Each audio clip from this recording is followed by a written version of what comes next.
the show that gives you an opportunity to air what you feel and think about the latest development on our political front. Well, a lot is taking place so fast. Therefore, everybody must work hard to stay on the cutting edge as far as making sense of our politics is concerned, and of course, remaining on top of all matters. Tonight, this is Sound Candy Talk Live. 72 people have cast their vote already, and only 42 have liked the video. Justified. So from the look of things, the majority of Kenyans think the government need to up their. Glad to report we are back on the main channel as well, and therefore we are asking everybody to join from wherever you are. Sound Candy Talk Live YouTube channel, and we are also live on X as well as extended to Facebook.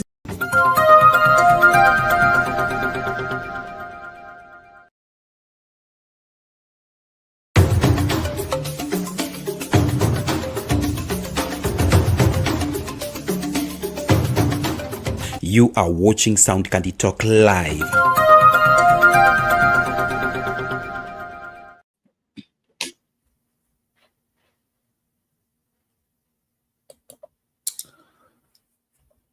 Good evening, ladies and gentlemen, and welcome back for another amazing moment, another amazing hour, another amazing minute, and another amazing second, whereby we'll be driving into our topic tonight and checking what has happened tonight all over the nation and every place and every corner of our nation. So today we'll begin our conversation on a higher note on one things that has happened throughout the day, which we'll be checking it out and analyzing everything to bring the consensus up to where it wants. Today again, another incident happened today which has brought chaos and bring a lot of questions to Kenyans and everyone that is being here in the nation and watching it out. And this is the story of one young man called Albert. Albert's death has caused Kenyans to come to stand still today, whereby even we had the riots today on the junction of Ngong Road near City Mortuary, whereby they were protesting over the matter, saying that that young man didn't do anything and he was shipped from Homa Bay to Nairobi and later he has been killed. The story is quite long, whereby even other politicians have decided to to check into it, and also other people have decided also to check into it. So today we'll be checking more details towards the story, towards everything, and towards what's not happening. So I will just like to hear your views too from the comment section and from every part of Kenya where you are watching us. Please tell me where you're getting us from. And apart from telling us where you're getting from, you can give your opinions towards that. Also be checking out the advancement and the announcement from the junior secondary, which is called CBC, where the kids will be joining up to the next grade, which is grade 10. And how is Kenya ready for the grade 10 students? Do you think Kenya is ready, or do you think that there's something that will not be ready up to that minute? Because the previous time when kids were going to grade 9, we found that even the classes were not enough. The books were not yet printed. So do you think this time is government ready for the grade 10? Or it will do the same way it did back then? So this is one of the conversations that we'll be having tonight, and many other more conversations that we'll be having tonight in this forum. And for those who want to join up the studio, you'll use the link on the comment section. Just come up to the studio. Let us have the conversation together tonight. Let us have the talk tonight, and let us have the talk with you tonight. I'll be also checking out and shouting out the people in the comment section, and listening to everyone, and everyone's opinions also matters too, because you are indeed a Kenyan, and I would like to hear from you. And even if you're not a Kenyan and you can feel being part and parcel of this, I want to welcome you humbly and ask you, please join up the show and let us have the conversation together as we are moving on swiftly. Briefly, let me get up to the briefings of the day. There's a lot happening, and there's a lot which has happened, and one of the things that are happening tonight is all about the story of one young Gen Z who was killed during the Gen Z protest, and who was called Rex. And the story is being said that Rex was being killed. The The Kamkunji police officer said that the Rex was not killed by the police officer from the Kamkunji police station. They were not even associated with the KDF who came to support the police. They never coerced at any point. That was the response from that one. And also be checking out the another topic that also has heated my heart so much is all about the robbery that is raising up inside the churches. We have experienced a lot of robbery in the churches recently, and the number is still going up and up. Also today, yesterday, raising up today, yesterday, today, okay, it was yesterday. It is today morning. The one church in also Kirinyaga once again, the robbers came in, they stole some stuff from the church, and also take the Holy Communions. This happenings again.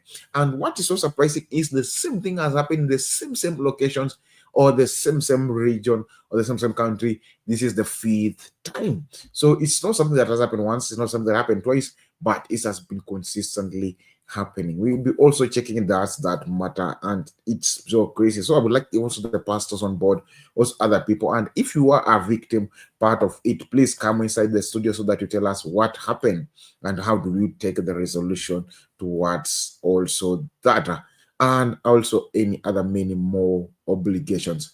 Okay, those are the major things that we will be having the conversation tonight. But the major one is the story of about this young man who is been killed. The story begins from Homa Bay, and the man was brought out from Homa Bay, then later was brought to Nairobi, and then it even didn't reach the morning. Then the young man was killed. This is the story that has been hitting the headlines tonight. Be having the conversation towards that and be having other discussions also towards. So I want to welcome you all.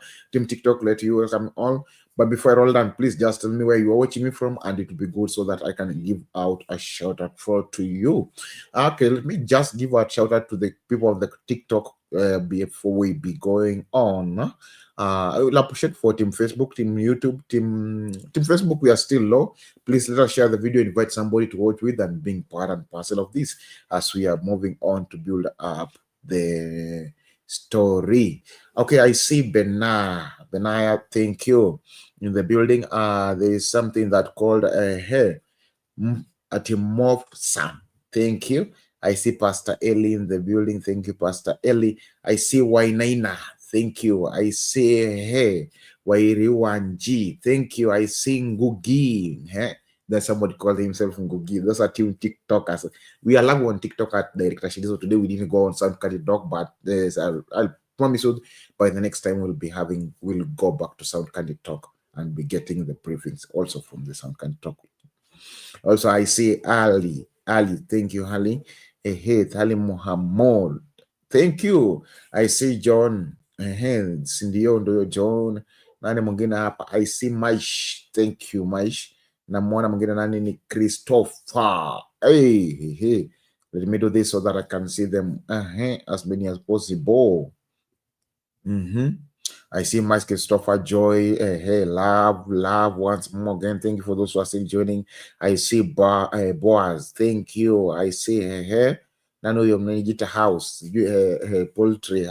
Poultry house. I see Anigita Nani. Sebi. Thank you. I see Bisau. Thank you, Bisau. Nani mwingine hapa namuona Jack. Alafu namuona nani mwingine anamalizia the system Bena, namuona Nifa. Thank you, Nifa 45, the D. Thank you for those who are still joining. Please tap the screen and also share your comments too. I'll be reading them and having great conversation with you as we are moving on swiftly. Team YouTube, Team Facebook, I really appreciate for you joining up. I'll also be reading your comments shortly, briefly, and I'd like also to be part and parcel of this by sharing your comments, sharing your opinions too, and sharing your advices too. And also without forgetting, tonight we are having our poll question as always, and the poll question goes like this: do you believe police police accountability in Kenya is improving? Do you believe police accountability in Kenya is improving? If it's yes, say yes, and if it is no, say no, because that's the two answers that are given up there. So let us do that so that we can move on swiftly. Team TikTok, for those who want to join up the show, let us use the YouTube link, which is Sound Candy Talk at Sound Candy Talk Live. Just go there, and then the link to join up the show is on the comment section. Use the link to join up the show, and we have the conversation together. So I will not make you try with a lot, but let us begin with the conversation.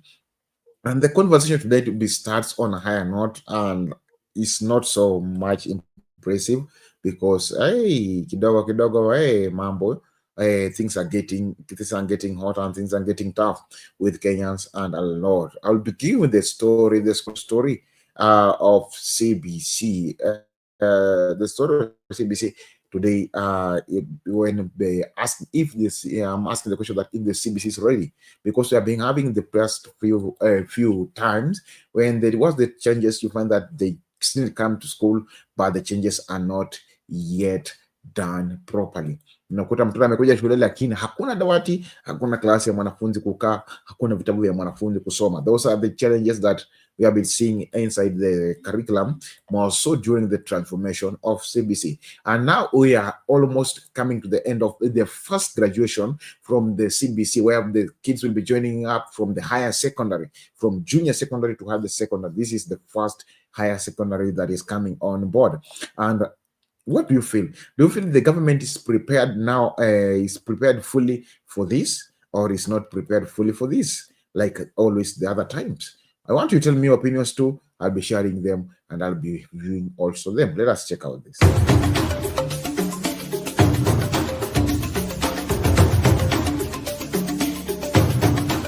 You are watching Sound Candy Talk Live. The selection of senior school pathways under the competency-based curriculum, that's a CBC, has kicked off nationwide. 1.2 million grade 9 learners are expected to choose 3 subject combinations and 4 schools per pathway using a new automated platform rolled out by the Ministry of Education. Basic Education Principal Secretary Ambassador Julius Bitok says that the process will run for 3 weeks and close on June 30th, 2025. Emily Chebet has the details. The pioneer class of competency-based education is making history as over 1 million grade 9 learners begin to map out their academic future. For the first time, learners will select their senior secondary school pathways, choosing subjects combinations and schools based on interest, ability and career goals. Basic Education Principal Secretary Ambassador Julius Bitok confirms that 80% of senior secondary schools have already uploaded their subject offerings for next year, readying the system for the grade 10 intake. Head teachers around the country are busy with the learners, trying to engage in this selection process. And we are doing it under KEMIS, our new system. Using the new online platform rolled by the Ministry of Education, each learner must select 3 subject combinations up to 12 schools, 4 schools per pathway. We've left the idea of a national school, extra county school, sub-county school. So right now, we're just looking at the infrastructure of schools. We are looking at the preparedness of schools in terms of their tradition, their performance, and so on. That's why we have clustered them into 4. And also day schools. So that is what is giving us the clusters. The Ministry of Education has been conducting assessment of schools. Some have been recommended for upgrade to a higher cluster, enabling them to offer all 3 pathways. It requires that the resources are pumped in this school to ensure that we have the proper infrastructure to be able to provide a truly the 3 pathways that we aspire to become as a school. According to education experts, it is crucial that learners, parents and teachers fully understand the subject pathways available in order to help students make informed and suitable choices. It is helping the learner to identify those learning areas that enable them to get to their careers in their life. So I think we've come up, for us as a Gravity CBC Resource Center, we have come up with 5 steps that we think can help the learner to make the right choice. In the selection process, they check performance, aptitude, personality, extracurriculum activities, life goals and opportunities. According to Bitok, the ministry has clustered schools based on the pathways. The first option is where a learner has no ability and no interest. This one is a no-go zone. The next one is where there is ability and no interest. The third one is where there is no ability and there is a lot of interest. The next one is where there is ability and interest, and the interest is biased. This is the best choice. Emily Chebet, Citizen TV. This is what is going on. This is what is happening because there's a lot of things happening, and this is one of the things that is cooking for the CBC. We are saying that they're saying their kids who are supposed to choose 3 subjects and they have to choose among the 12 schools. This is what CBC has been bringing up on the table, and this has been cooking this. For those, this is now the first time we are getting the first high school from the CBC curriculum system. So this is in the higher secondary. We headed the junior secondary and then we're having the higher secondary. I would like to hear from you. Do you feel that the government is ready to have this higher secondary, or do you feel like they're still not capable of handling this higher secondary? They still need the junior secondary. I would like to hear from you, and also like to hear your opinions too, because this is serious. Because if they are doing this and what is it entails. Now, seeing the one analyzing whereby the kid is supposed to have their liabilities, so the statistics are still moving on so much, and then they are emphasizing on the other few things. Like one of the things that they're emphasizing on is all about the pathway that the kid is taking out, the anxiety the kids having, the response to what the kid is having, or how the kids are approaching the academics, the career path also, which was okay back then. It was used there, but it used never have the emphasis like the way the CBC has given the career path a way, very big wave. So I would like to hear from you. I would like to hear from other parents, and also from parents. What do you think about this CBC? Will it work? And then the fear that I had, and I'm still asking is as a question, is that do you feel like the way we have been having the collusion during the transformation, whereby you find that the way to talk as CBC, the moment we graduated from, we were going to grade 9, found that we didn't have materials, we didn't have even enough teachers. Other schools didn't have the possibility of hosting even the kids, but at least it takes the time. Yes, the kids settled, but it cost some few months for them to settle. So okay, do you think government has put the strategies, the board for academics has aligned everything so that the kids will not face this again when they are joining up for the now grade 10, what we call the higher secondary, or is it still just the same? So it's also the question that's running up to many people's mind, and we'd like to hear from even other people. Do you think, what is coming to your heads? What is it?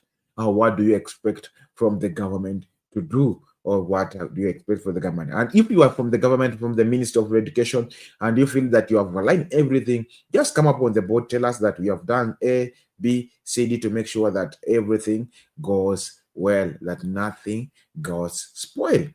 I'll also be glad to hear from you also, because this is your docket, this is your department. And if you are a teacher there also, I would like to hear from you. What do you think the government has aligned up so that you can have smoothly learning with everything and everything on the point, and a bigger turnout to go to higher secondary studies? Those are all the questions that we will need to be asking ourselves, and those are the questions on the board right now. And we're having a lot of questions too. So I would like to hear from you too, as even we are building up the conversation and having this great time together as we've been analyzing everything and everything at the point. So I would like to hear from each and every one of you. Please let us gain up the conversation and move on swiftly so that we can go have good and amazing moment together here as Team Sound Candy Travel.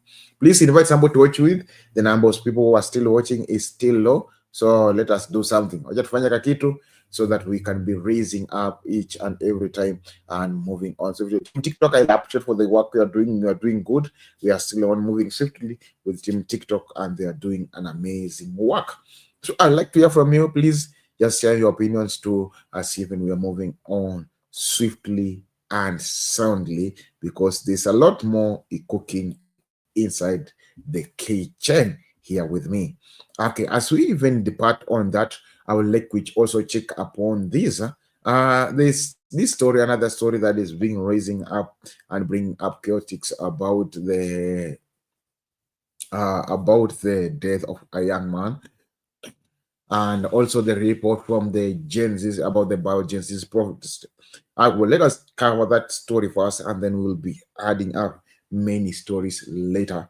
Even we checking out everything and bringing everything to the alignment. One of the stories that this young man said that Rex was killed, and then they tried to justify it, but there's no clear justification. So I want to check out this. Then you'll give me the response from your side.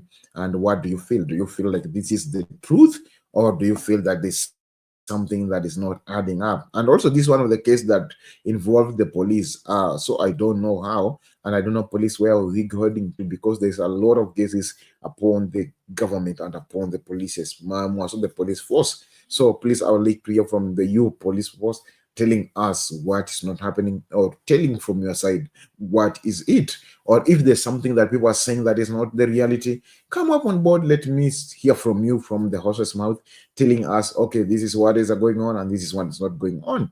Also be happy to hear from you about that. I want to really watch this as we are moving on swiftly.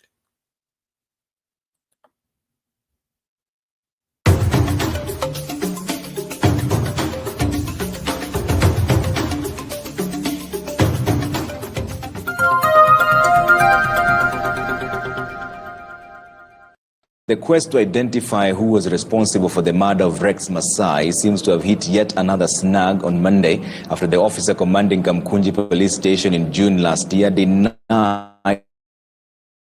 that any of the officers under his command had firearms on their deployment.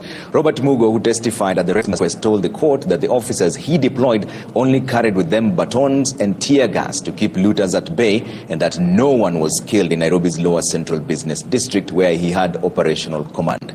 Kamau Mwangi has the details. The unraveling of the puzzle of who pulled the trigger and made the fatal shot that took the life of 29-year-old Rex Masai, making him the first casualty of the 2024-2025 finance bill protest in June last year, will take a little longer after the man in charge of the Kamukunji police station last year denied any of his officers having been involved in the shooting of civilians at the height of the Gen Z protests. Robert Mugo, the now officer commanding Githurai police station, told the court on Monday that although the Kamukunji police station had 300 police officers, only 60 officers were under his command during the protests, and that none of them had a firearm, as their responsibility was to safeguard businesses in the lower CBD by keeping looters who had infiltrated the protests at bay. Did you encounter any death? Anyone who was killed during that demonstration? No, Your Honor. At the lower CBD? No, Your Honor. There's no death. Is there an inquiry which was open, or it's active or pending? No, Your Honor. In Kamkunji? No, Your Honor. There is none? No. Did you hear of anyone who was injured or killed during the demonstrations, especially at the lower CBD? Lower CBD? No. He further told the court that the deployment of KDF to contain the protest made the situation even more difficult, as there was no proper operational coordination between themselves and the soldiers. He told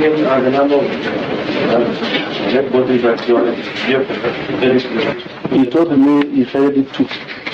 But you know their identity? No. You also know whether the deceased Rex Masai are spotted within the special meeting?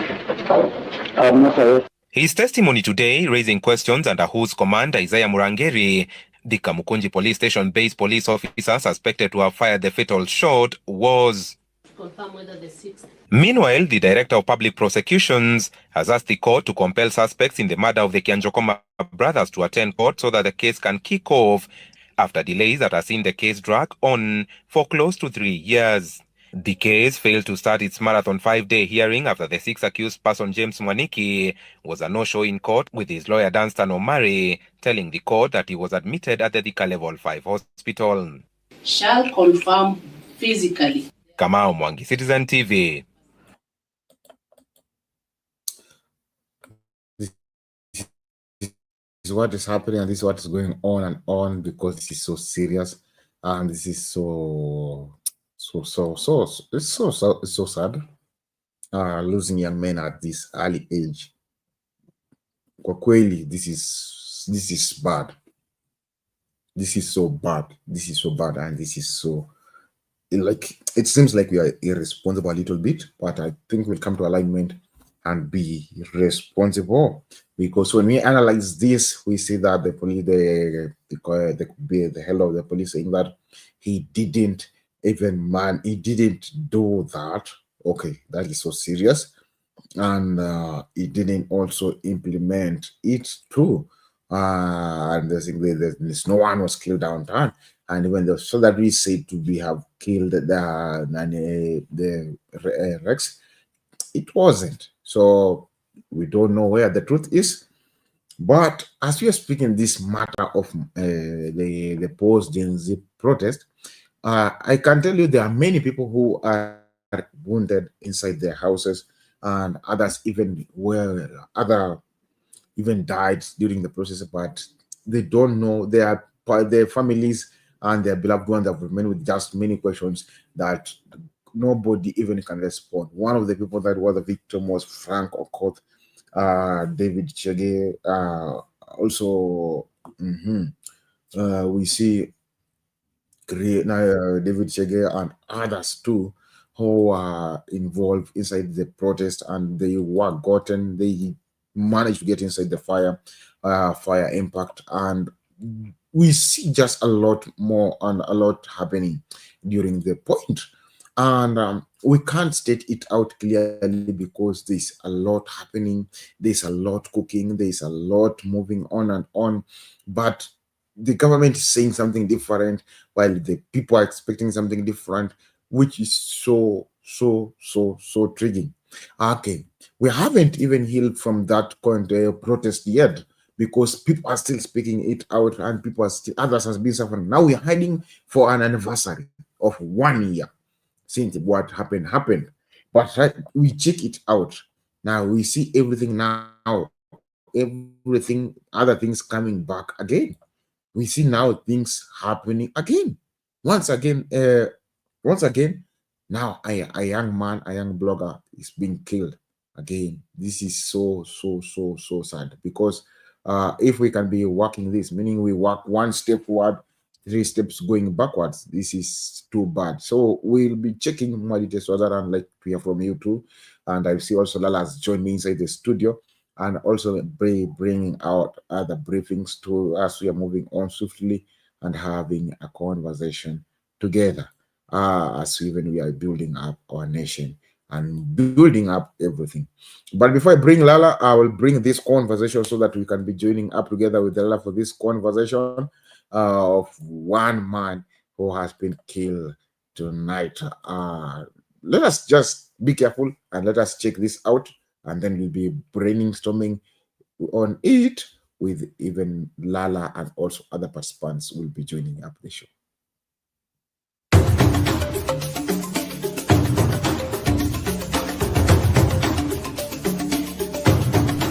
Unatazama Sound Kanti Talk Live.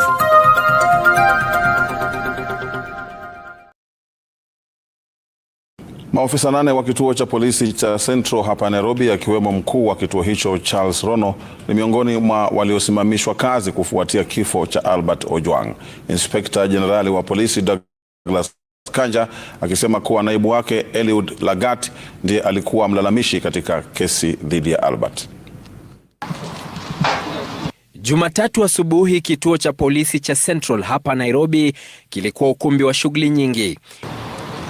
Inspekta Jenerali wa polisi Douglas Kanja akifika akiwa ameandamana na maafisa wengine wa ngazi ya juu ya polisi kutoa majibu kwa maswali chungu nzima kuhusu kifo tata cha mwanablogu Albert Ojwang Jumamosi usiku akiwa katika kizuizi cha polisi.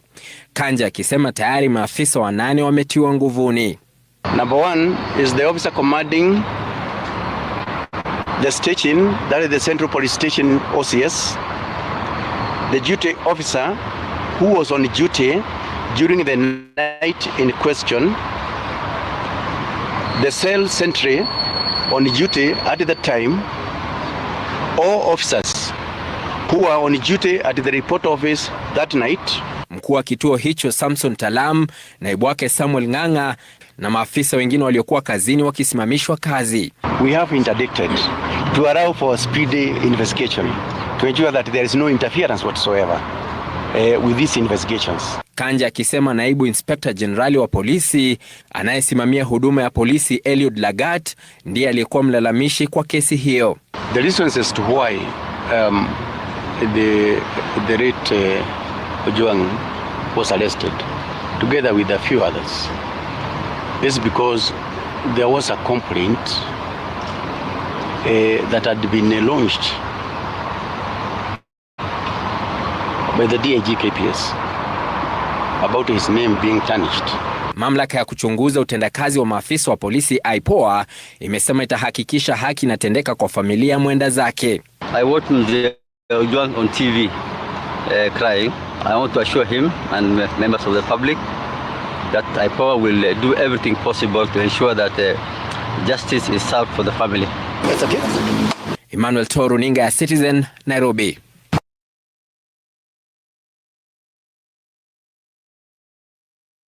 This is the response from the police and the authorities over the matter. Lala, how are you?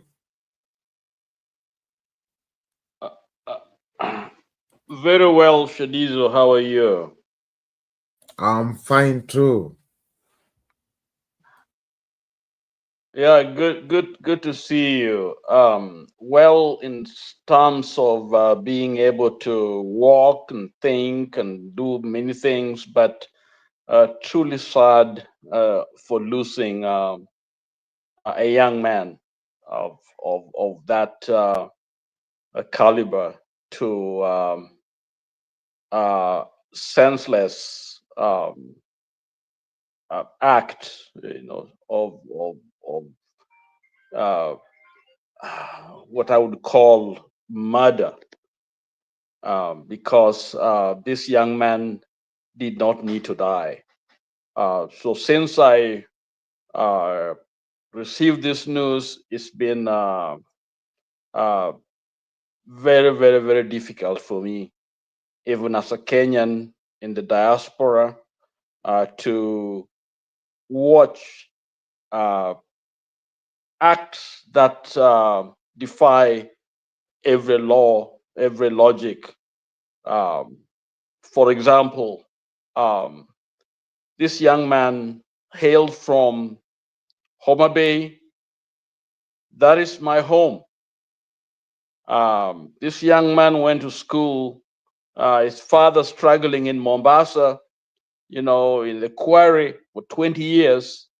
That's my story. My dad, struggled in Mombasa to make sure I went to school. This young man was involved, was also lived in Migori, a place that I lived. And so this young man basically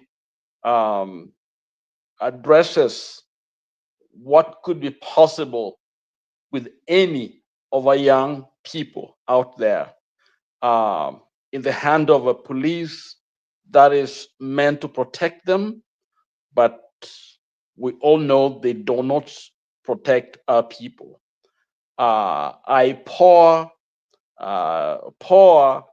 is really a synonym for kupoza, to make us forgets us not to do the right thing or justice, because it's never done anything according to, unless somebody can contradict me, what kind of services they are provided to protect or to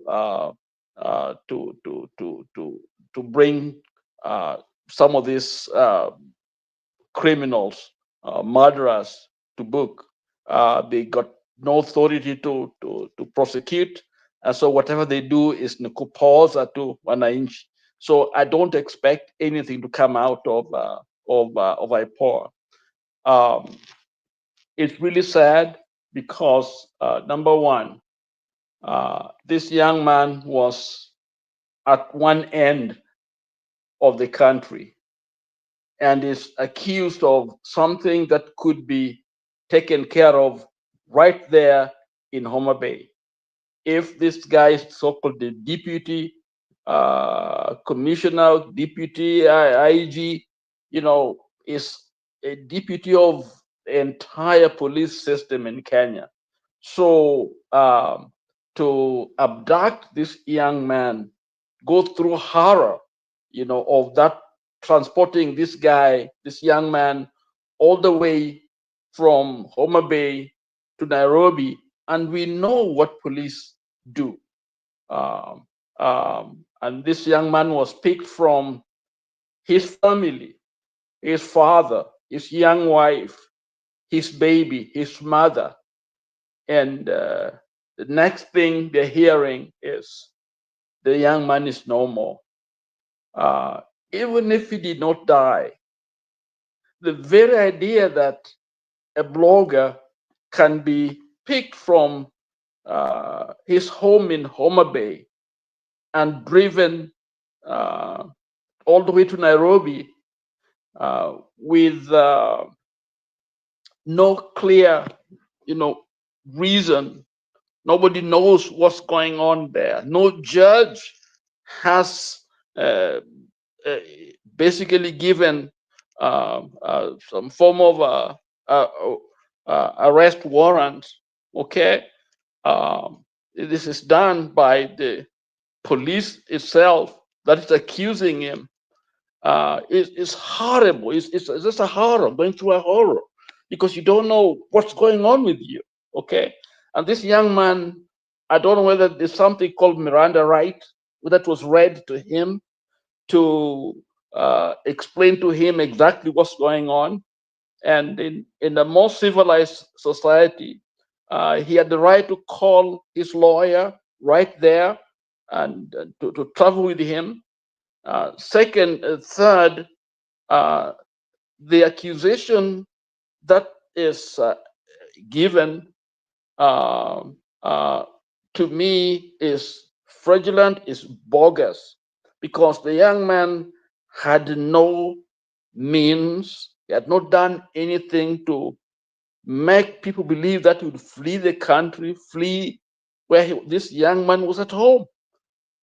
The civilized way is to send him whatever the someone to summon him to the nearby police station to go and record a statement.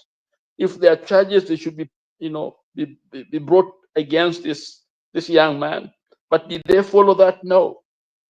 The act of abducting a young man, terrifying, the entire family, you can imagine what they're thinking. Here is a convoy of police, contingent police coming to pick this young man from home, and your young wife is watching, your mother's watching, your father's watching, and looking at, seeing or witnessing the father, narrate the story of the young man, and he was a model young man. From all I've been listening to different sources to kind of know what kind of young man this young man was, a model, a role model. After his fourth form, he was in the watoto wa mtaa. He was, basically tutoring them, making sure that the kids in the neighborhood had the chance to go to school. This was a great young man, never been even one of these speeches, never been in a police cell, never had a problem with the police. And all his sin was that he was exercising his right, which we talk about here all the time. If he had published something which was not right, that's why there's a court. You go there and find out whether it is right or wrong, because I've told you to something the corruption. And corruption is corruption. So you go and defend yourself in court. But here is a police system that cares very little about the constitution, about the law, okay?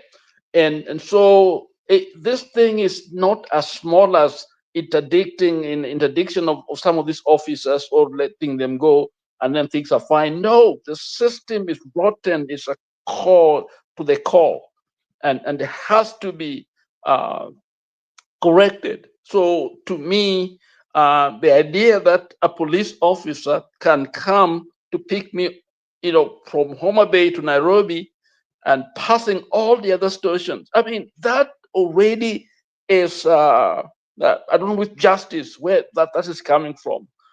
So to me, I think even watching the police even address people there, not talking in some of these press conferences, is oxymoron to me. It should not even be allowed to speak because they just makes Kenya even much more angrier, very, very angry.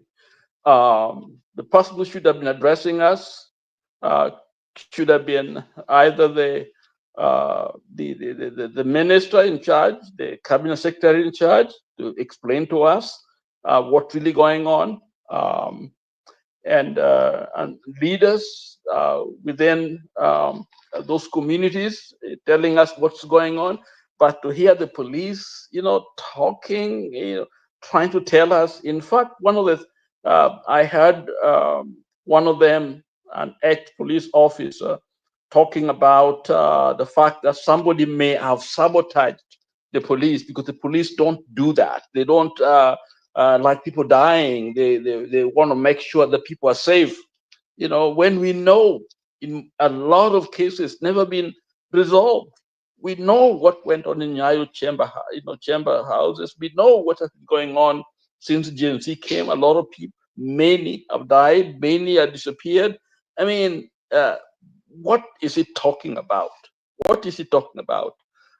So we need a new police system. We need total reorganization of that system. We need probably a new commissioning of the police force and decentralizing some of these things, that nobody should be allowed to leave those A regions. No one should have that power to take somebody from one end to the other, unless it is a very specific, a very serious, maybe some form of terrorism or something like that, but not something which could even be civil. So if somebody abuses somebody, and then the resources available, to get somebody, I don't know who's paying for that. When actually you call the police, next to your door, they won't come because they have no gas. But here is a young man who is totally innocent, in my mind, totally innocent, who, if there's a problem, they send the normal summoning of people to go and ask the questions, and something that is so small that could be resolved in the side. This sort of terrorist. I mean, first of all, I'm grateful to Kenyans, because right now they would have banned all that the station, but they're not. They are waiting for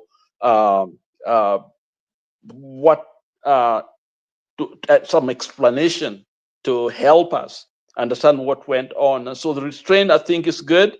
Let them do the postmortem. But for them to lie to us, that's what makes me very mad. To lie to us that he hit his head, who is that guy who told us? The police officer who saw him hitting his head, what is his name? Okay, nobody knows that police officer. And secondly, he was in isolation. Why? What has he done to be isolated in the cell? Okay. Third, inconsistency in terms of the explanation, of his whereabouts. Okay. Look at the way they were treating the family. If something has happened, you give them. You're the one. You want that man to come in and know exactly what's going on. You don't tell them to wait out there. No. We do some breaking news. One of the things that we do is, for example, a soldier dies, out there. There's a U.S. or wherever outside, fight in Iran. Some of us, we are prepared to go and meet the family because they are the most important people to be treated, in a very dignified way. You don't tell a father who has struggled this young man to wait, and you're lying to him. You know the son is dead, and yet you're not telling him the truth. You're telling him God is in Bangati. When you know it's not in Bangati, it's already in the morgue, at the morgue, at 2:00. And you're telling him, running him, begging to run around. This to me is evil, clearly evil. This is not right. And if it means that we have to go for, maybe this is what we need to be able to have a new system, government, now, not even tomorrow, now. You can't do this to a human being and to somebody who was doing things the right way. I admire the man. You look at him. His life has been spent in a quarry. And if any of you have gone to a quarry, that's the toughest job on earth.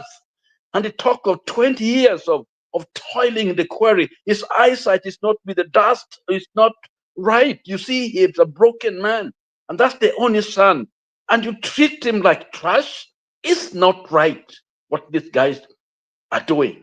And so the police, you got none of my support.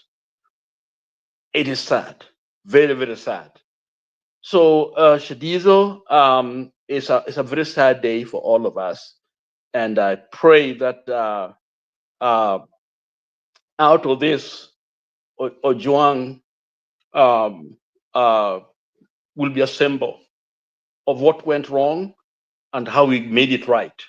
That his name will be remembered as a hero who paid to bring a closure to the death of those that have died, because it can't go on the same way. We can't let Ojwang's death go in vain. And next tomorrow they'll transport somebody from Kitui to Nairobi, from Mombasa to. What right do they have to treat a human being like trash? And from the description of the injuries, the young man was beaten, the hands, the head, and it's not right. It's not right. It is not right. It's not right. Back to you, Chadizo. Yeah.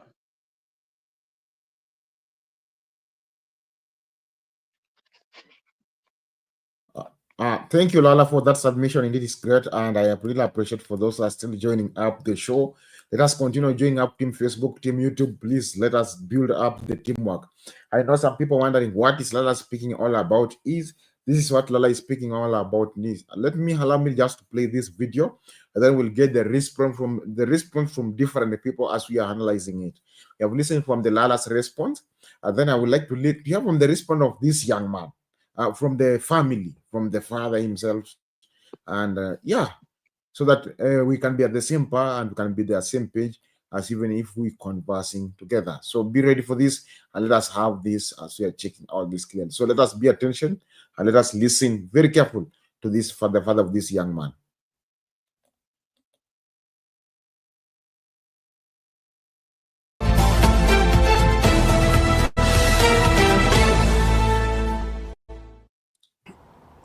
Kwa hakika siwezi kueleza kile kilichotokea hapa.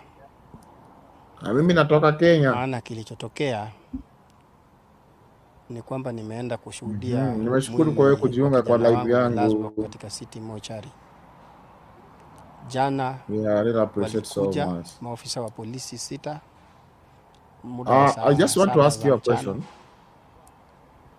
Kama kijana wangu ametoka. Nini ishafanyika tu kwa life yako moja yenye hujawahi sahau mpaka sasa? Kulikuwa kuna mvua. Ni msimu wa mvua. Sasa alipofika hapo, mama yake akampatia chakula hapo nje chini ya mti, na bibi yake akaenda hapo karibu na yeye na mtoto wake, watoto wangu na ndugu yangu wakawa wako na mimi na ndugu yangu mdogo hapo ndani ya nyumba. Baada ya muda ambao si mrefu tunaendelea kula, nikasikia ngurumo ya pikipiki inakuja. Kama kawaida yangu, mara nyingine huja wageni hapo. Mimi nikatoka nje kuwalaki wageni ambao wamekuja nyumbani.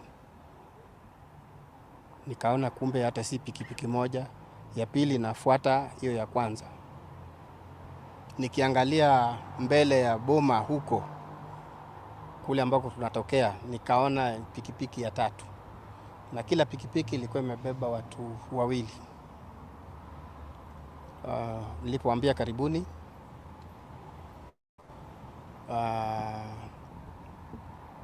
nikamwambia hili ni boma langu. Alafu mmoja kati ya wale maofisa 6 akanivuta nyuma, kama wewe ndiye mwenye hili boma, basi tumekuja kumchukua huyo kijana. Yeye yuko na ugali amepewa na mama yake pamoja na sukuma wiki amepikiwa, anaendelea kula. Lakini ameshtuka kwa sababu ya watu wengi wamekuja hapo nyumbani. So akaniambia tumekuja kumchukua huyo kijana. Mimi ni afisa wa polisi. Akanionyesha kibandiko hapa kwenye kifua chake, katag kako hapo, na nikaridhika kuona kwamba basi kama amekuja kumchukua ni vyema, kwa sababu pengine kuna jambo ambalo si sawa ambayo imewafanya waje. Na wakajitambulisha kwamba wao wametoka DCI Nairobi. Kijana ametusi mkubwa wao, kwa hivyo wametuma kutoka Nairobi waje nyumbani kumchukua huyu mtoto. Kuna mwingine ambaye wamemchukua jana ambapo ni juzi. Sasa wamemchukua Kisii, wamemleta Nairobi. Sasa alikuwa bado huyu, na wamemtusi mkubwa namna gani. Mimi nilifikiria ni mkubwa wa nchi, na hakusema. Akasema kwamba basi mengine mengi wewe tufate Mawego police station, tutakueleza mengi. Mimi nikachukua pikipiki yangu, mdogo wangu akapanda, tukaenda mpaka huko. Tulipofika pale tukawapata wako huko tayari. Vile walifika walimpiga pingu yule kijana wangu pale alipokuwa anakula. Hata hakula, akawacha chakula. So wakaenda naye na hiyo pingu mpaka huko. Hata wakati akiweka sahihi kwa ajili ya simu yake waliochukua, walimwambia kwamba simu yako wewe utapata baada ya hii karatasi umepeana. Ilibidi wafungue hiyo pingu ndio awe na access ya kuweka sahihi yake kwa hiyo karatasi. Baada ya kuweka hiyo sahihi, wakarudi wakafunga pingu, wakamchukua wakamweka ndani, wakaniambia ndani ya Subaru, wakaniambia sasa wewe fuata kijana kesho huko Nairobi. Waliniambia wanaenda mazingira. Sikupata kuelewa vizuri maana si mkaaji wa Nairobi. So ilipofika kama saa 2 za usiku kuelekea saa 3, kijana tuliwasiliana. Akaniambia sasa si kule walikoelezea, ukija njoo Central Police Station ndiko ambako wananiweka. Na sasa jaribu kuongea na wale DCI, maana namba zao za simu ili waeleze ikiwezekana wao waweze kunipatia mahali ambapo naweza kupata hewa nzuri, sababu kidogo yuko na shida ya asma. na si sana vile, mara nyingine hutokea. Sasa kasema, nikajaribu kuongea na mmoja wale ambao nilipewa namba, hawakuitikia simu. Mimi saa 3 hiyo nikapanda gari nikafika hapa Nairobi saa 10:24 asubuhi. Kufika hapo ilikuwa ni usiku. Pia Central sipafahamu sababu mimi si mkaaji wa hapa.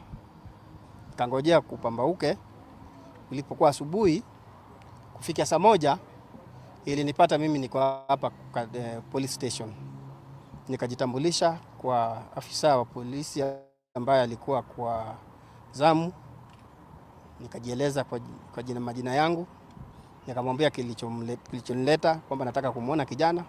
Kaniambia wewe subiri, bado ni asubuhi, tunapanga watu kwa ajili ya kufanya usafi ndani ya station. Nikawa na subira, nikakaa hapo kwenye bench. Kuelekea saa 2 nikarejea tena kwa madam ambaye alikuwa yuko hapo. Akaniambia wewe subiri, utahudumiwa bado. Nikakaa. Kuelekea saa 3 akaja afisa wa kiume akaniambia kwamba mzee, masaa haya bado tunashughulikia usafi wa ndani. Kwa hivyo wewe nenda ukanywe chai, urudi mida ya kama saa 4.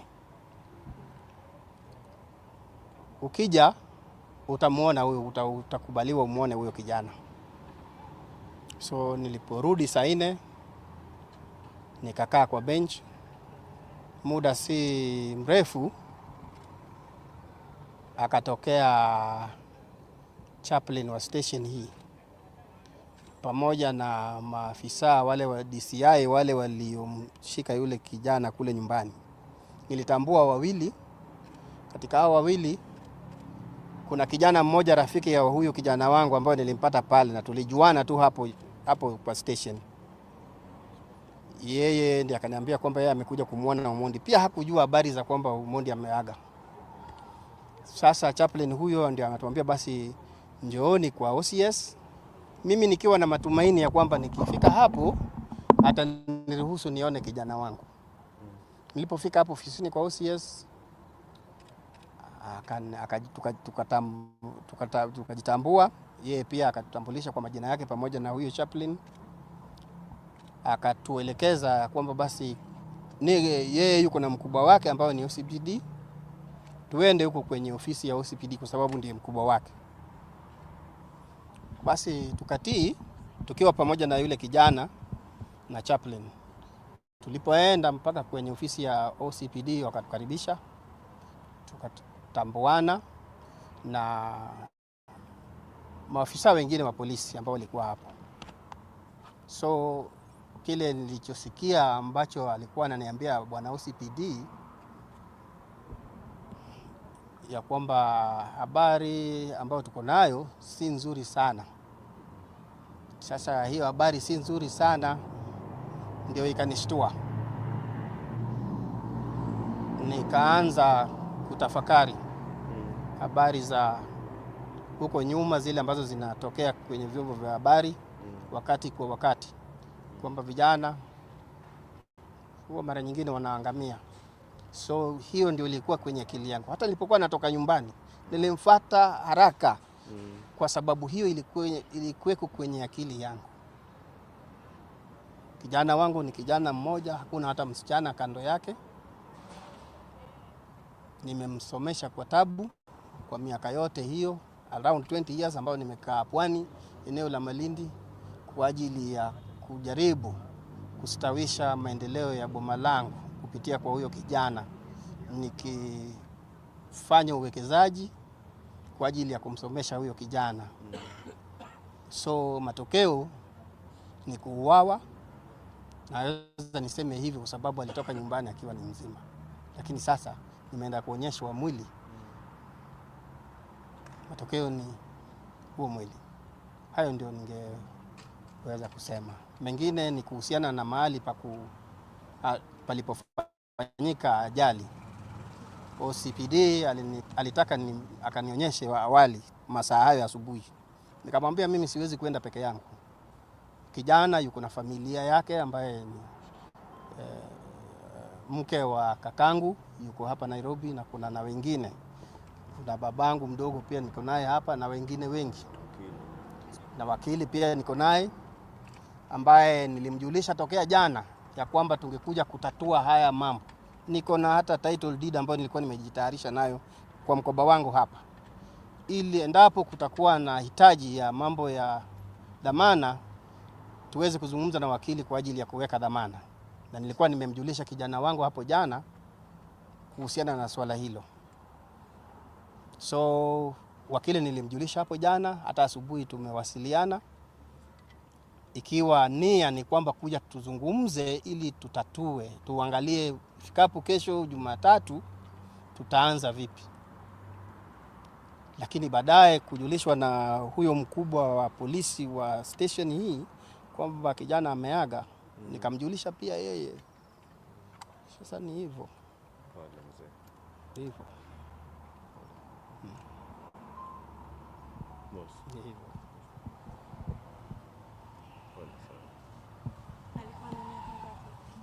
Kijana kufikia mwezi wa 7 atakuwa na miaka 31. Amezaliwa mwezi wa 7 tena tarehe 7 1994.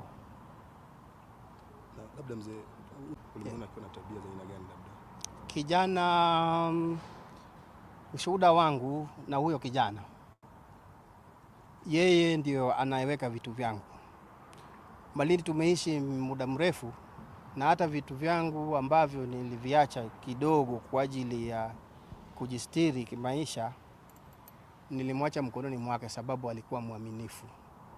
Kijana hata tukiwa naye kwa boma sijawahi kusikia, hata huko tulipokaa Malindi, akizozana na mtu. Sijawahi kusikia hata mama hata swala la kesi kuenda police station, hata kuhusiana na mambo ya kitambulisho sijawahi kusikia kumhusu kwamba ameshikwa. Nasikitika kwamba amekuwa mhalifu wa kuwekewa pingu kutokea nyumbani, tena mikono miwili, kufika station anawekwa kwenye rumu yake peke yake kama mamluki. Amefanya ujinai ama amevamia benki. Yote namwachia Mwenyezi Mungu.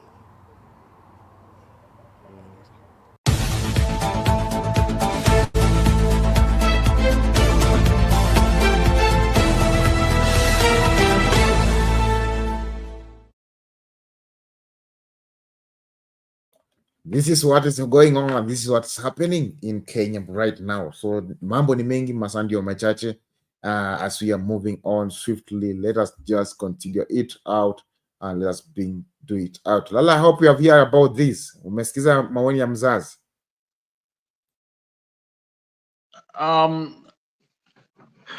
Shadizo, I've been trying as much as I can to get as much information as possible. I don't want to broadcast falsehood, and I don't think we're helping, but I think want us to be very factual. So I've been trying as much as possible to listen to this man, what is going through right now. I'm a parent. That's the kind of age I have, and it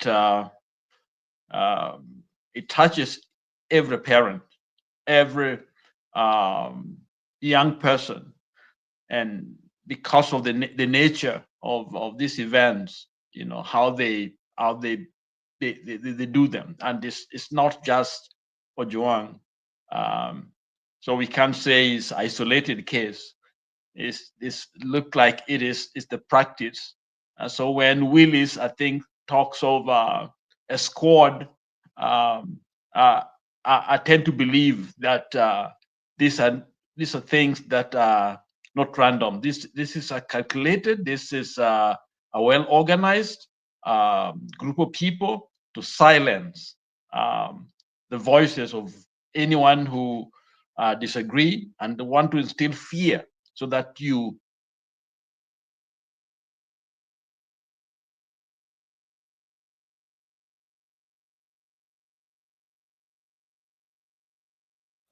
Yes, Lala?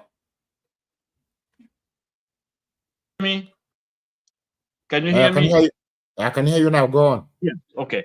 The ease that this squad operate, because what they do is they wait, they do something, they wait a little bit, and then another one. You think as if things are done, are gone, they don't do them again, and then they're back at it.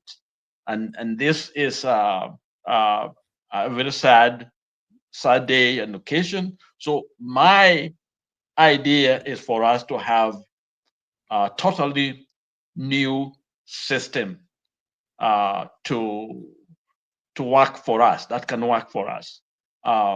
Some of these people, we earning our salaries from our taxes, Hello, sir. are killing us. Lakini niko live, kuja Yeah. live huku mwingine. Can you hear me? Okay. I think Yes, I can hear you. I can hear you, Lala. Go on, Lala. Okay. So in my mind, Kenyans must come together and do what need to be done to clean up the system. But I think the system is rotten from the top. So in my mind, I wish this could be the time for us to throw out all this, all the dirt that we see in the system, and really what can help us is really bringing in totally a new system, new people. We vet everybody. I don't know how that can be done, but something has to be done, because if we're not careful, we're going to recycle the same people, because the system is broken. It's broken beyond repair. This is something needed to be done, has to be new. New laws will not change anything, because the laws we have are pretty good laws. But who is obeying them? Nobody's obeying them, because you already bring in wrong people. So they use that law to their own advantage. So they're looking for loopholes here and there. And if it's not there, they create.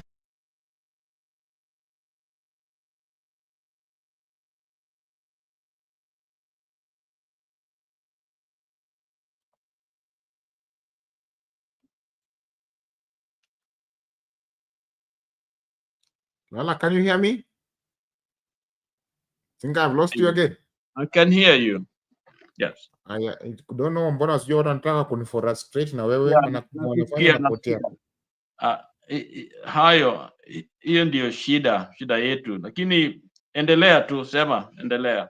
Kama Okay, Lala, I have some few questions that I would like we also answer, and also other Kenyans to contribute to us too. Yes.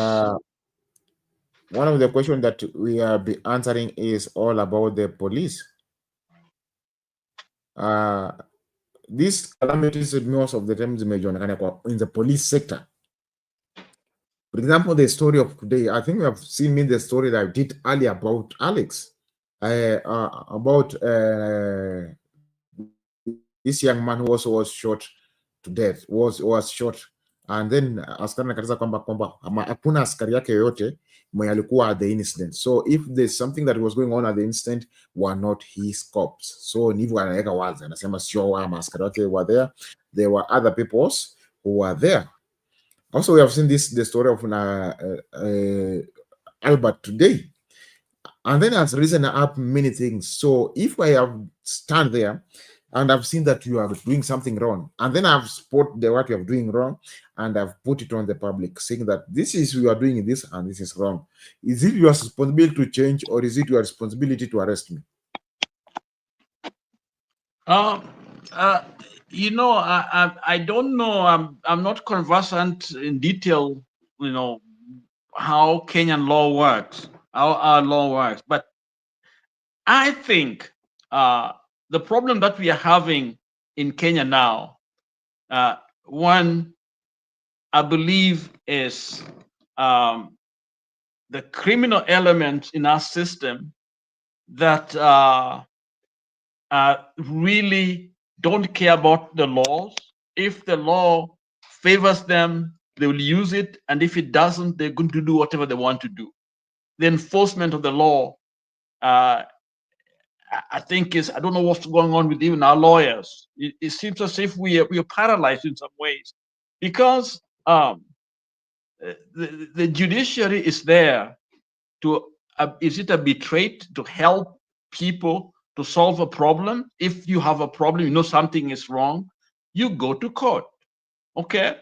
If the police officer, whoever, had an issue with this young man, it's clear they go to court, okay? And the summoning of the young man to come and answer the normal processes. But what these people are doing, fueling, just look at this this example.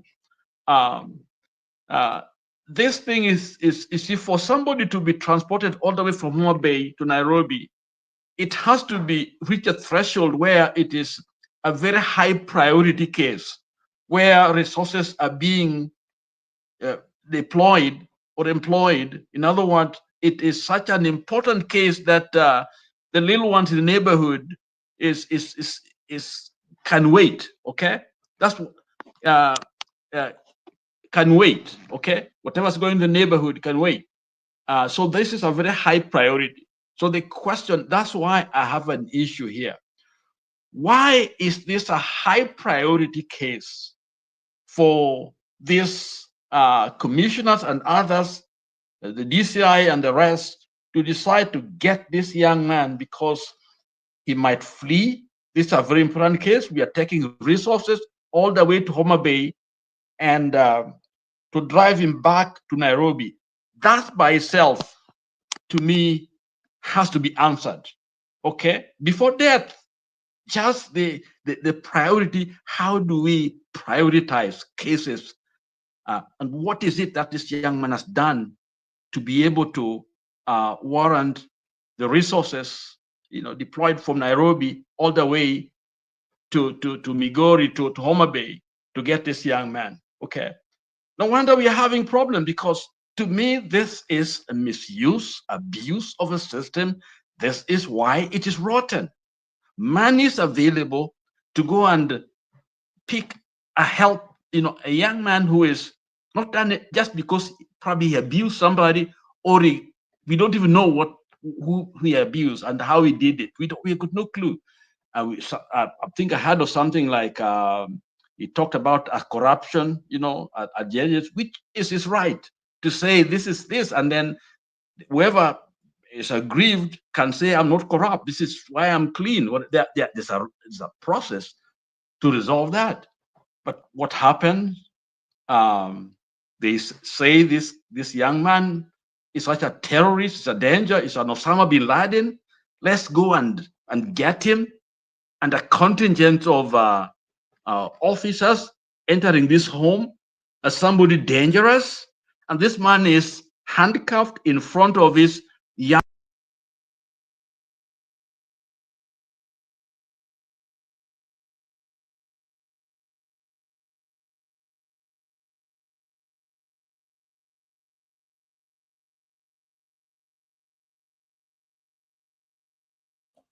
Lola, I've lost you again. I don't know why. Yeah, I don't know. Can you hear me? Now I can hear you. Yes. So hebu sikiza. Okay. Hawa watu wanaingia boma. Okay? Wanakuta baba, wanakuta mjane, the wife na mtoto mdogo, unasikia mtu bado ameoa tu juzi na mama yake, wanakula. A contingent ni polisi wengi wanakuja, wanachukua huyu kijana, handcuff huyo mtoto, huyu kijana in front of his family, which even where I am, you avoid that. You don't want, there are some things you don't even do in front of the family. Okay, you can't handcuff, because that's a traumatizing the family. You don't do it, especially something like this where the guy has got no guns. He's not a dangerous man. Okay, to me, this just proved to me that Gen Zs were right in the beginning. we have a system that is not for our interests as wananchi, okay? Because whatever they did to that young man, to his family, they destroyed that family. They're never going to be the same again and again and again and again. Just trauma of the arrest and disappearing and the horror that they're going to live with. And this man, worked all these years, and you could see that his life is not the same anymore. His eyesight from quarry, from the dust and everything else, his health is not right.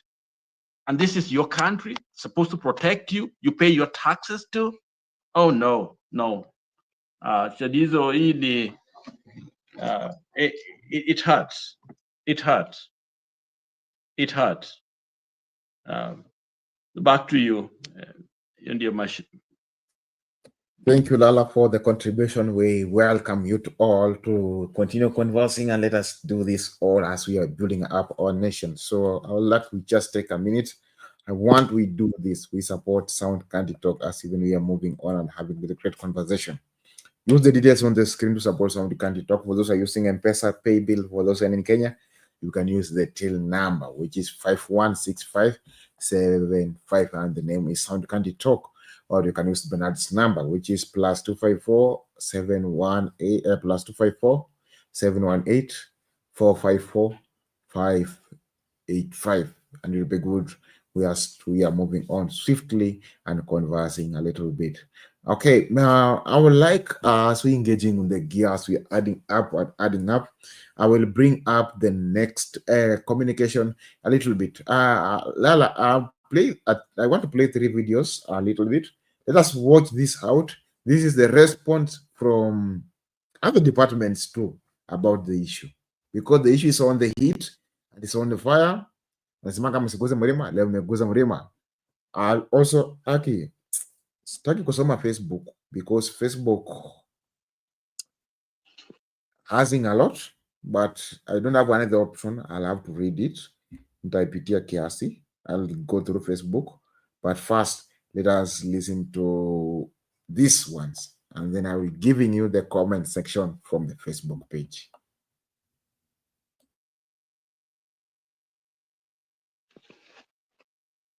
Kuwa Albert Ojwang alifariki saa moja baada ya kufikishwa katika kituo cha polisi cha Central. Haya yamebainika kwenye jedwali la polisi katika kituo hicho, huku uchunguzi kuhusu kifo chake mikononi mwa polisi ukiendelea. Ripoti ndani ya kituo hicho zikibainisha kuwa damu nyingi ilimwagika muda huo ambapo mshukiwa alikuwa amezuiliwa. Mwanahabari wetu Ode Francis anatuletea picha za pekee za ndani ya seli alikokuwa amezuiliwa marehemu. Ndilo lango kuu alilotumia mwanablogi Albert Ojwang kuingia katika kituo cha polisi cha Central muda mfupi baada ya kuhojiwa na makachero wa DCI siku ya Jumamosi jioni. Hii leo maafisa wengi wa polisi walikuwa ndani na nje ya kituo hicho, hali hii ikiashiria uzito wa uchunguzi wa mauaji ya Albert. Maafisa wa mamlaka ya IPOA wamepiga kambi hapa kwa siku 2 sasa. Kulingana na maelezo katika kitabu cha matukio almaarufu OB, Albert Ojwang alifikishwa katika kituo hicho cha Central mwendo wa saa 8 na dakika 35 usiku. Ojwang akiwa mshukiwa wa 59 kufikishwa katika kituo hicho siku hiyo, na alikuwa amekamatwa kwa shtaka la kuchapisha taarifa za uongo. Ila saa 1 na dakika 10 baadaye, yani mwendo wa saa 9 na dakika 45, kifo chake kiliandikishwa katika kitabu hicho na kutiwa saini na maafisa wawili. Wapelelezi katika kesi hii wanachunguza baadhi ya vitu vilivyopatikana katika eneo la tukio, vikiwemo viatu ambavyo vilikuwa na damu, vazi jeusi, fulana ya rangi nyekundu, chupa ya maji pamoja na kikombe. Taarifa zaidi zinaashiria kuwa ndani ya seli ambayo Albert Ojwang alikuwa amefungwa kuna alama za damu kwenye kuta na sakafu, mbali na kuwepo kwa maji sakafuni. Inadaiwa kuwa Albert alikuwa peke yake katika seli iliyoko mwisho ya zingine katika kituo hicho. Hii leo maafisa wakuu wa polisi walikuwa katika eneo la tukio, wakiwemo Inspekta Jenerali wa polisi Douglas Kanja pamoja na naibu wake wawili Gilbert Masengeli, naibu mkurugenzi wa uchunguzi wa jinai DCI na mwenyekiti wa IPOA Ahmed Isaac. Huku hayo yakijiri, afisi ya mkurugenzi wa mashtaka ya umma imesema hakuna ushahidi wa kutosha ya kumfungulia mashtaka mwanablogi mwingine Kevin Moinde ambaye pia alikamatwa na kuzuiliwa katika kituo cha polisi cha Kamukunji. Ode Francis, Runinga ya Citizen, Nairobi. Na sasa familia ya marehemu inataka taarifa kamili ya maelezo kuhusu kifo cha ghafla cha mwana wao. Familia hii ikisema imeshangazwa na kifo hicho kufuatia kukamatwa kwake akiwa nyumbani kwao na maofisa 6 wa usalama.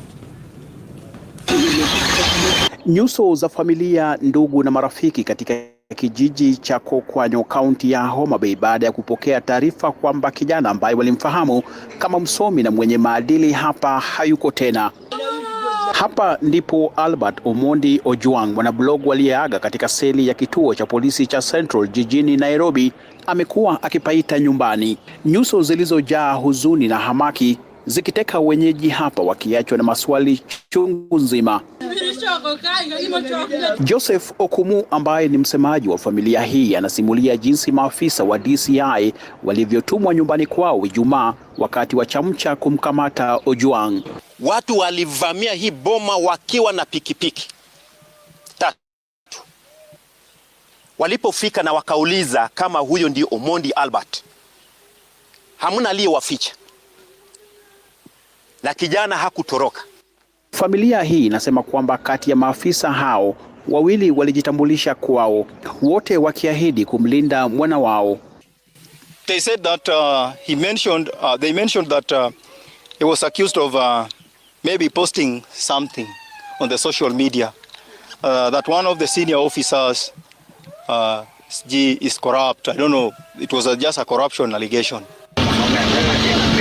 Ojwang baadaye aliandamana na maafisa hao hadi katika kituo hiki cha polisi cha Mawego alikoandikisha taarifa kabla ya safari ya kilomita 350 hadi jijini Nairobi. Hivi leo tunazungumzia ambaye alikuwa tumehakikishiwa yuko salama mikononi mwa serikali, mikononi mwa DCI.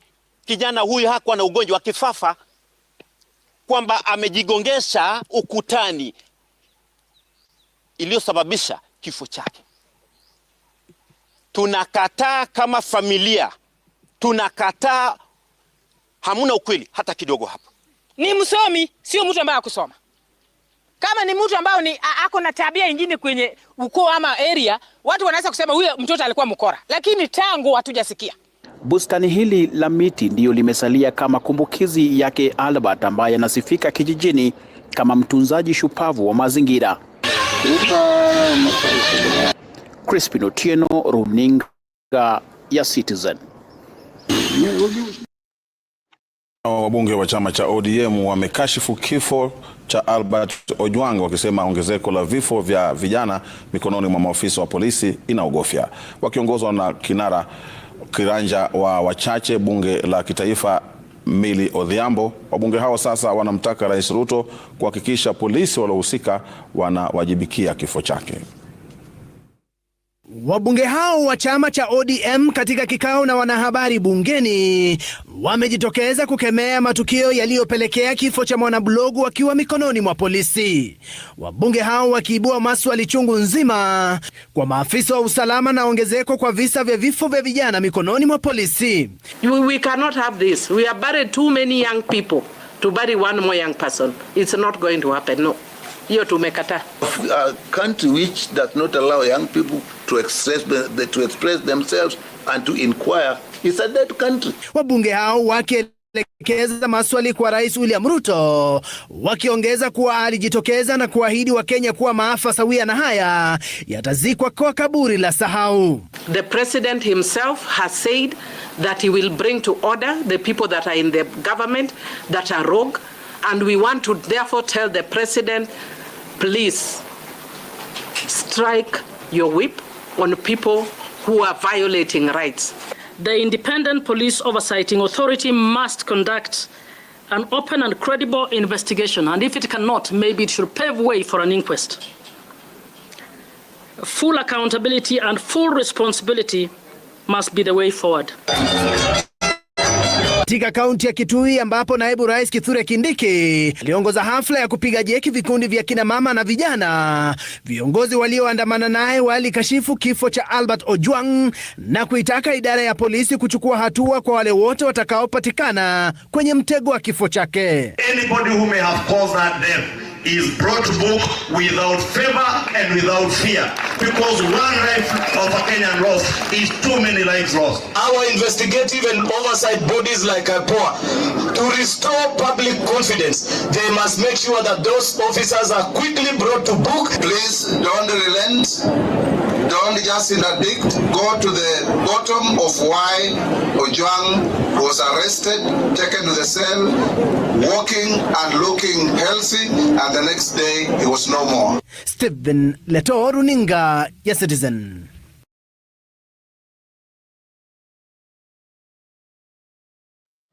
This is what's happening, and this is what has happened all over again. I think of this here is response from waheshimiwa wenyewe, one saying that this is what's happening. This mwingine anasema ni hii inafanyika, mwingine anasema ni hii inafanyika, mwingine anasema ni hii inafanyika. All this is coming up. Yes, Lala. Wajua wa Kenya au hawaulizi, kuna swali fulani ambaye lazima tuulize. Wajua mimi naishi hapa Amerikani, na mtu huyu kijana alikuwa naishi wapi? Anaishi huko pande za Homa Bay, Migori huko. Tujasikia anaishi Nairobi. Sasa kama alikosea wapi? Aliandika hizo vitu wapi? Aliandika huko Homa Bay. Okay. So he has never lived in Nairobi. From all the indications, either Mombasa, Malindi, or Homa Bay. I went to school in Mombasa, working in Homa Bay and Migori there. Okay.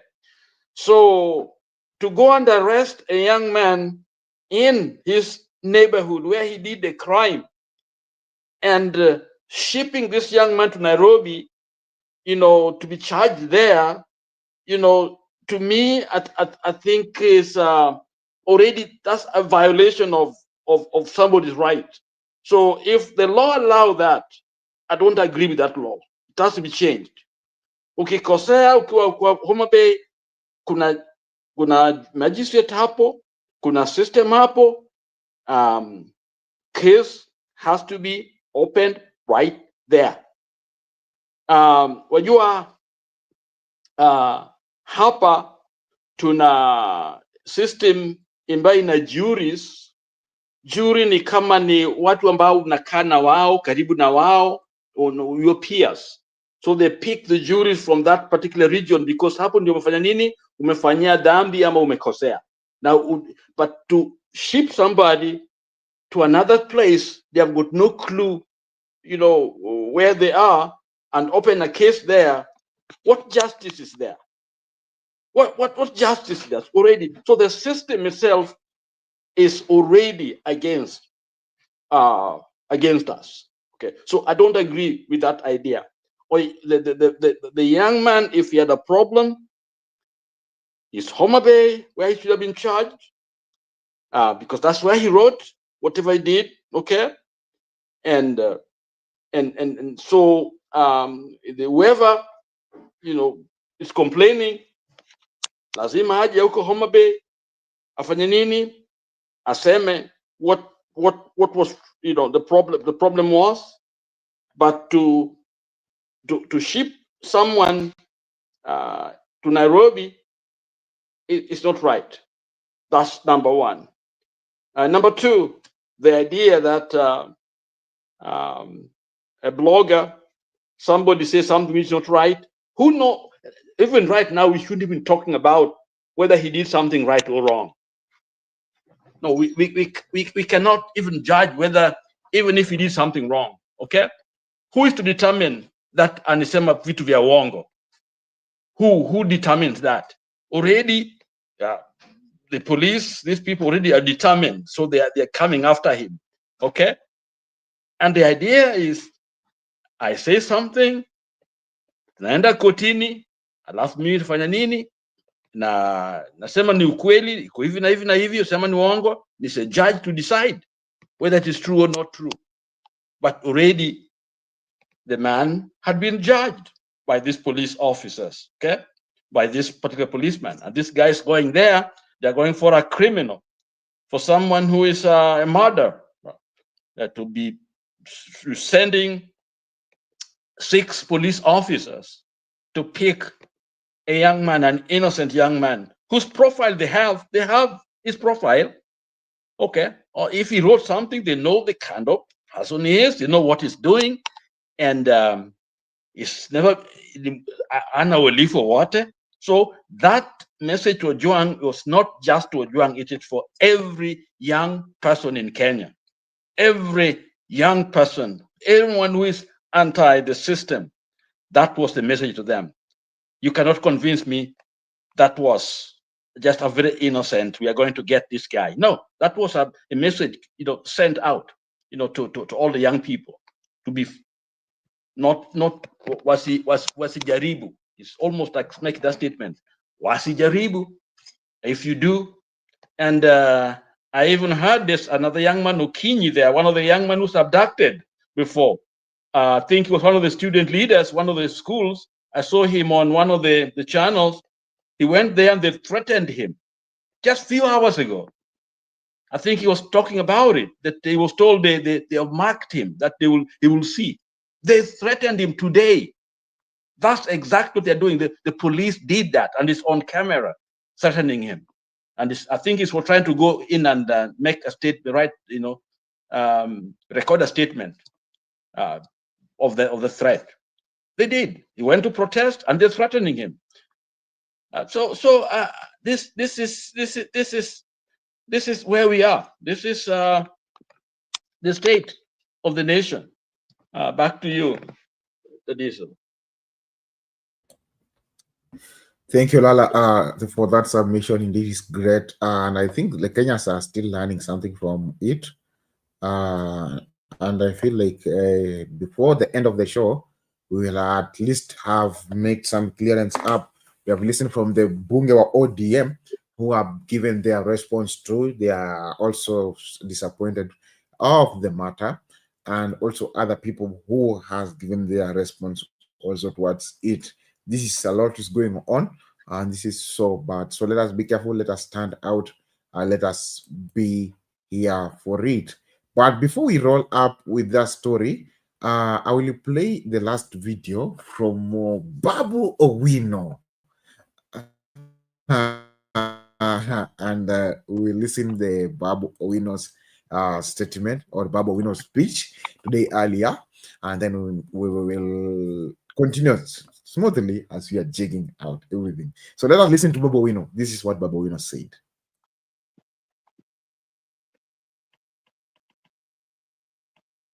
To condemn the gruesome murder of one Albert Ojwang at Central Police Station, Nairobi.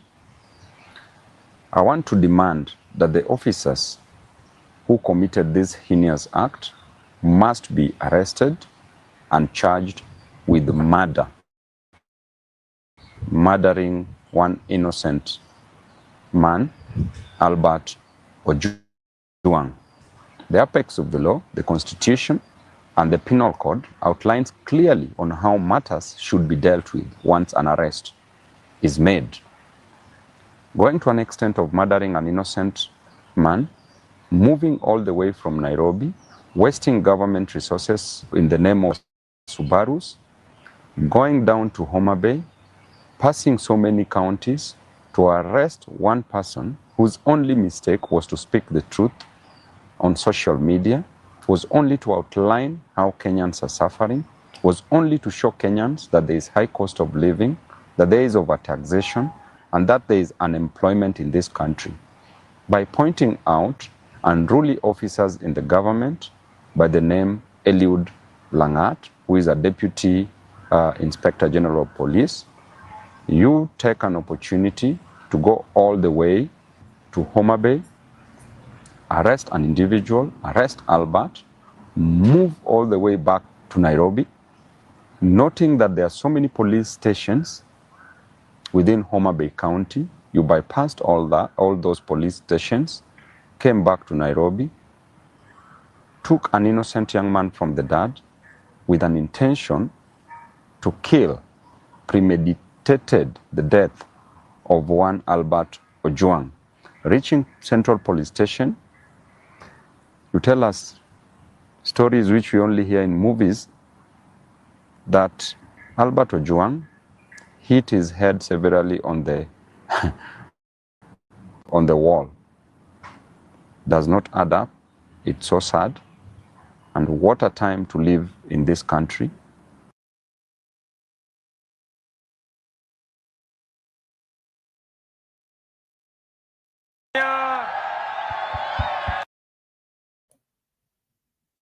This is what is going on. This is what's happening. This is what's cooking. This is what's serious. This is so serious. And that was Babu Sowino's speech today. I think I didn't get other speech, but I think the day goes today, we'll get to hear more speech from other members of parliament and from other people also too, so that we can also hear from them. Where we have familiar Dambio and other members from ODM members from ODM seats, and that's what their response is too. Please, I ask you don't go away. We'll be engaging with another gear, but before we go to the other gear, whereby we'll be checking the sort of finance bill and the response of finance bill, I want to check out this first before we tuende tufungasha hapa. Nataka tuangalie hii, tumalize na hii story. Lala, we have been having a conflict. We have been having a recent crisis that has been raised up a little bit due to churches, whereby kumekuwa na wizi mingi of late, na hii wizi imekuwa ikifanyika makanisani. That's the funny thing. That is the funny thing kabisa. The robbery is being done in churches. This is one of the also disappointing information that I got today, and the number is still going up. This is so serious. This is so serious. Let us just, before I bring Lala, I want to watch out this clearly, and then I'll bring Lala to help us to know, to understand better what's not happening with our nation.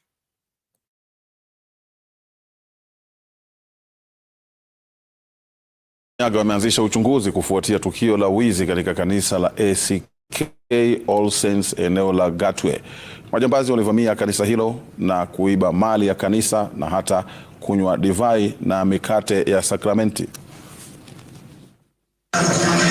Wafanyikazi wa kanisa la ACK All Saints eneo la Gatwe wamesalia na mshangao walipofika kanisani mapema leo na kupata mlango umevunjwa. Wahalifu walivamia kanisa hilo na kusababisha uharibifu mkubwa. Waliingia kwa ofisi, wakachukua wine chupa 5, halafu wakaingia kwa kanisa, wakachukua screens ambazo huwa tunatumia wakati wa service, na pia walienda strong room wakachukua mixture. Inakadiriwa kuwa mali ya dhamani ya zaidi ya shilingi 700,000 iliibiwa. Hii sio kitu ya kawaida, na ombi letu ni wakaweze kumbadilika, wakajirudi, wakaone hayo matendo ambayo wametenda sio kitu ambacho kinaweza kufurahisha Mungu. Tukio hilo liliripotiwa na mlinzi wa kanisa. Mlinzi huyo alipatikana akiwa amefungwa kwa kamba ndani ya kanisa na alikaa humo kwa saa kadhaa kabla ya kuokolewa na kupelekwa katika zahanati ya karibu kwa matibabu. Laptop na vitu zingine ambazo ni dogodogo hivi. Alafu wakaenda kwa kazizi, wakaiba, kulikuwa kuna pesa na DeFi. Na hata kibuyu ya watchman ile ilikuwa na chai aliweza kubeba. Sijaifikiria hivyo na nikaambia Mungu atuonekanie, kwa sababu hii kitendo si nzuri, na hao watu wenye wamefanya hivyo ni laana wanachukulia watoto wao na hata familia zao. Tumeonelea sasa wamewaacha kuimba huko kwa kijiji, sasa wameingilia makanisani. Juu sasa hapo ni kusema hii maneno sasa imezidi. Kisa hiki ni cha 5 kuripotiwa katika kaunti ya Kirinyaga chini ya miezi mitatu. Miriam Nyambura, runinga ya Citizen. This is the 5th time such an incident happening in Kirinyaga. This is the 5th time in less than 3 months. Hii ni serious sana. Let me hear from Lal. Hizo kwa sijasikia hiyo, lakini kwanza kabisa kanisa ni rahisi kuingia kuchukua vitu, manake tunaamini Mungu ndiye analinda, so watu wanaenda pale wanachukua vitu na ni kwa sababu ni rahisi. I believe ni lazima to sisi, TVs are needed, TVs to find this culprit. But the most important thing here, I think, is for the church is to soul search. You remember in the Old Testament when things were bad, God allowed the enemy to come and ransack even the temple. Okay, and it's because of the sin of Israel, of the church, or the temple, that removed that protection of God for the enemy to come in and take over. There's a word in the Old Testament called Ichabod. Ichabod simply means the glory has departed. Okay, you think God is there, but God has left because of the sin. So I think it is also a time for us as a church to soul search and ask ourselves, are we keeping up, the calling that God has placed on the church, or are we being compromised with the world so much that there's no difference between the church and a bar? Because if you're gonna steal, you're gonna lie, you're going to be corrupt, eating, the money from these politicians, the money that has been stolen from the people that need it the most. No hospitals, schools, they can go to school.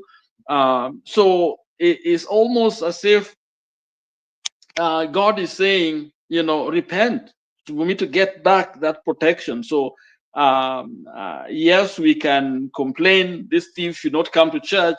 The question is, are we the ones stealing in the church? Because if you're not doing what God calls us to do, then we are stealing, and they're watching us and they're doing exactly what we are doing. So it's a double message here. The message that we must protect the church, hire more security, put CCTVs, but above all, we have to carry on, live up to the expectations that the people have of the church, and God especially has of his church. So that's what I would say, but that's very sad. I agree with the young lady that those are curse that you people are doing when they steal from church. But on the other hand, we can also create that curse to come upon the people because we are not doing what we ought to do. Sasa hivyo ninaona ni Mungu anatuzungumzia kama watu wake ili tubadilishe mienendo yetu, ili God's protection to come back so that the church becomes a church. In fact, as I've been listening also, because of the church failure, people are very angry. Okay, I even had a young man saying, I don't go to church anymore. I don't believe in that church anymore. Okay, so that's a very bad message. And it's because of what we have done. We have not been watchmen. We have not been speaking truth to power. We have not been calling out evil that we see, corruption. In other words, we have been given a little portion, so we are comfortable. And I see what people say about the politicians, the same thing. In fact, with Alba's death, when you hear some politician, it is almost like they don't support the idea because it is something that is touching their pockets. It's about themselves, about what they get out of it. So if Albert dies, how do we get a mileage from it, or how do we protect what we have? So the value of life is not the issue here. And for me, it's more than Albert. It is the old structure where a civil case. To me, that was more of a civil case. A civil case, you don't send a contingent of police. You write a letter. You summon someone, aje kwa polisi, andike statement, okay? And then they're invited to come to court. If they are failed to appear in court, that's when you can send another warrant to go them to be arrested. This Albert did not need to go through that. It is barbaric. You don't send, so, and again, you don't handcuff a young man or anyone who has not done anything, who have civil case, handcuffed to send them, to a cell, and then you transport them over 300 miles to a place they did not do the crime. Okay, it's supposed to be a crime, and even who decide what's a crime? If the court. That was a noble Kenyans. He should be treated, nobly. They should be treated. They let him eat. I'm told even you want to allow them to eat at home because they are there to get him. So whatever they did is an indictment on the church. The church should have been there condemning that. The pastor should have been there condemning that, because if you read the Bible, social justice and was a message from the church. Evil, we are supposed to condemn corruption, okay, immorality and things like that. And what are we doing? Nothing. We saw those are too political. So we shield ourselves, because when it comes to such matters, this is siasa. So siasa is something that is not supposed to be touched by the church, which is wrong. The church is supposed to speak truth, supposed to lead. And when we shy away from our responsibility, then the robbery in church starts happening. There's a correlation, very, very clear connection. Yani wizi wa kanisa na wizi na uaji zote zinatoka pale pamoja. One causes the other. Kanisa ikikosa kufanya kazi yake, evil ina grow, and vice versa. Yeah, so hivyo ndivyo naonelea, mambo kuhusu kanisa. Kanisa has failed us, and I'm sorry to say that. Back to you. I think Lala, you have helped us to understand many and more about the church, and we are moving on swiftly. For those who are still joining up, we still have a lot to discuss. We still have a lot on board. We will just take a little short break, and we will be coming back with a new feed, and we are coming about to speak about the story of finance bill. What is your opinion on finance bill? So what I'm asking you is, don't go away. I think the field is almost getting launched, is almost there, and we'll be discussing more about the finance bill a little bit. So today we'll have these two feeds. For this is the first one, and then the second one. Please, what I urge you is, let us share the feed. Let us share the feed. Let us share the communication. Don't just watch alone and then leave the video there just like that. Please share at least. Make sure you share at least for 20 people each, and it will be good as we are moving on swiftly. I appreciate for those who have been with us to this moment.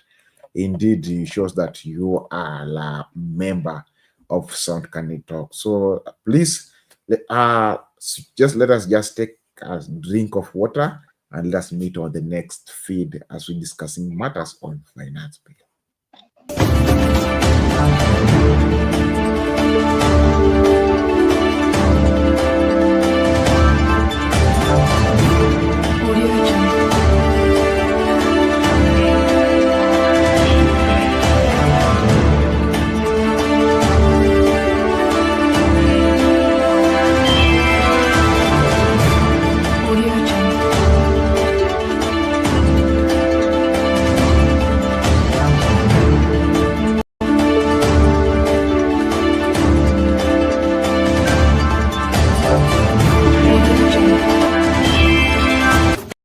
Tonight,